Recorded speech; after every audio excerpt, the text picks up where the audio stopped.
Ang hinihintay natin yung ano, Starlight Ferries. Biyaheng Batangas to Katiklan. So itong umaatras na ito, baka marahil ito yung sasakyan namin eh.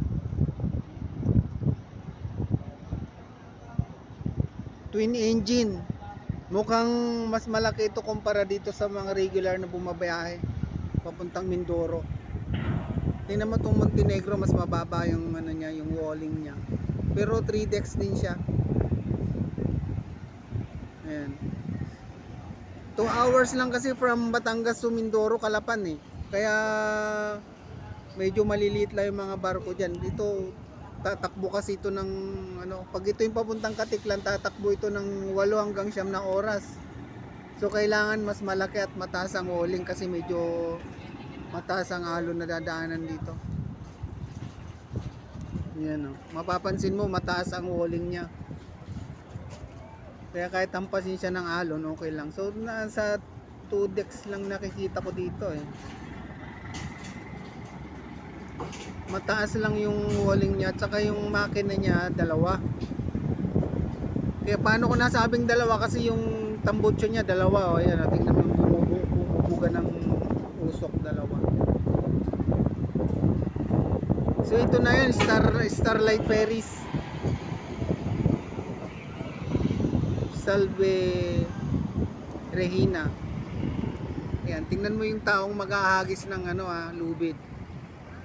Ayan. Ihahagis yan dito sa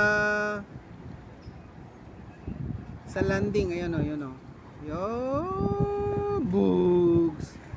Ayan, dalawa yan, magkasunod. Sa magkabilang barko, itatali yung ano na yan, yung lubid na malaki. Ang galing nila, no? Ayan. Marahil ito na yung papuntang Katiklan. Business Bank. Philippine Business Bank.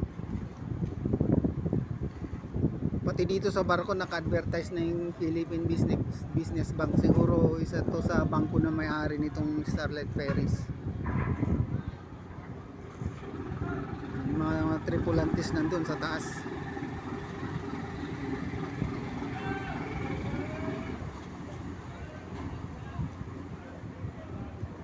Ayan, ibababa na yung platform na yan para dyan dadaan yung mga sasakyan.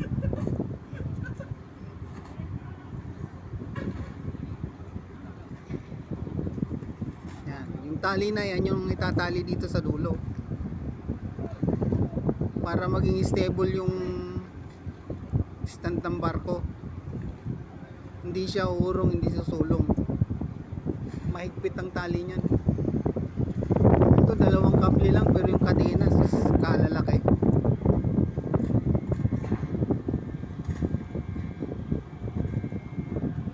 So alis na muna ako at baka ako iwanan ng aking sasakyan ha.